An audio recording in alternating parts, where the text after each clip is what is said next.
What's up, knife freaks?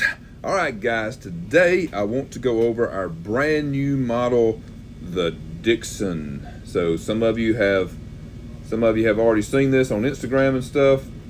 We've been posting it up. I'm really excited about this. So first, let me give you a little bit of background history on it. So the Dixon was a model, it was actually, I believe it was my second folder model that I ever designed. And it was back in probably 2000 and best guess would be 2011-ish, somewhere in there. So yeah, it's been around for quite a while. It was designed with a spider hole. Obviously we've modified that for the production version, but it was actually the knife when I got licensed to use the spider hole. That was the knife that I designed to be able to work with that. So I kind of designed it around the spidey hole. So huge shout out to Spyderco for their spidey hole kind of inspiring this knife, honestly. So anyway, designed it then, made it for all those years, all the way through until I basically kind of phased out doing customs and got into the production stuff. And it was slightly different than this, but and there was several different little iterations of it, but it was very similar, just some slight little tweaks here and there along the way, and the production version has some slight tweaks, but very, very subtle, just some kind of slight tweaks into some of the curvatures of the handle and stuff. Nothing really super major different on the design from the original design. So that being said, this one actually is a little bigger for the production version. I wanted to put out something a little bit bigger than the Mac 2, the 3.5. So this one does have a 3.75 inch blade, and the original ones that I made as customs were not quite that big, I don't believe. So this is a little bit bigger. So this one is, see if we can get you to see it here. So it's the closed position. That was some of the stuff that I tweaked, honestly, was to try to get it to look the way I wanted it to look in the closed position. So to get everything to kind of line up and flow the way I wanted it to. So we got the closed position, and guys, this thing is built to Spidey flick. Like, it is. I've never even been a huge Spidey flick person, if I can get the camera to show here. But so it Spidey flicks so great. So the blade grinds are new grinds that we're doing. We're doing those on our CNC machine, and so super happy about that. They are hollow. They're actually a pretty significant hollow grind. So they have a nice thin edge. These things are really nice and slicey.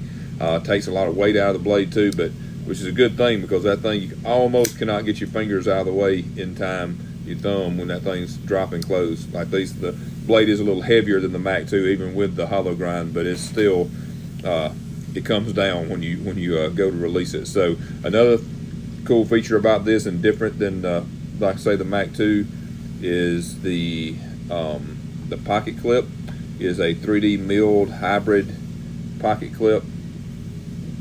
This camera wants to focus on my face and not on. There we go. So it's 3D hybrid clip. So it's milled, but we relieve all this material underneath the actual body of the clip, so it can still be bent, because I really prefer the performance of a bent clip over a 3D clip. But then we've still got the 3D base, so you still get the benefit, the cool factor of the looks of the 3D clip, but with the performance of a bent clip. So, and it is seated down in a pocket in the handle, so it's recessed down in the handle. So pretty happy with the clips. Like most of my clips, it's not anything super crazy, but I basically designed the clip to kind of match the flow of the knife. If you'll kind of notice the subtle curves in it, kind of match the curves of the profile of the handle on that side. That's kind of my go-to thing for designing clips. They usually kind of have subtle curves that match the curves of the profile of the handles. So so this first run is going to be a Magna Cut, probably most of the runs for the foreseeable future. These are Magna Cut, as usual, heat treated as 63 to 64. There we go. Cool. You may notice we changed our markings up a little bit to work around the hole, so that's kind of cool. Something a little bit different. But I am just super happy with how these have come out. There could always be some slight tweaks and iterations as we go along, but so far I am very, very pleased with these. So it does have access on both sides of the handle to access the hole, so lefties can still access it too. I can't spidey flick it left-handed, but thumb opening is no problem left-handed. One thing I'll go ahead and tell you guys, so our detents on these are like our typical normal detents. So they tend to be a little bit on the snappy side.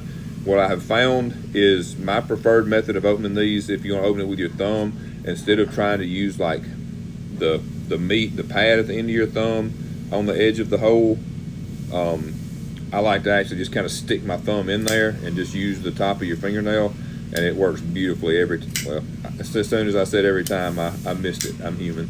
But yeah, it works really good. Doesn't hurt your thumb at all. You just kind of stick your thumb actually in the hole just a little bit, and there she goes. Let her rip. And like I said, the spidey flick is just, keep my fingers out of the way. There we go. Spidey flick is just like, it feels so natural, this thing. Like your finger just gravitates right to it. So, ooh, so super cool. So that's it, guys. The Dixon, this is going into production right now. We're kind of in a transition phase where we're still finishing up the parts that we have for the Mac 2 3.5s, and we're already running. We're actually running both parts right now. We're running 3.5s and we're running Dixon. So as we start to run out of 3.5s, we're basically just waiting on blades to get back from heat treat so that we can grind them, and then once we do that, we should be able to stay ahead of the curve, and we'll be pretty much full on running production on Dixons for the next foreseeable future here. So the Mac 2s are going to kind of we've got some in inventory, and dealers have some in inventory, but they're going to kind of take a back seat for a while. They're not, design isn't getting shelved exactly, but they are going to be out of production for a little bit once we get full blown onto the Dixons. It'll still probably be a couple of weeks, sometime between now and Blade Show Atlanta. Basically, we should be transitioned fully over to Dixons. And on that note, we do plan on bringing a nice supply of Dixons to Blade Show Atlanta.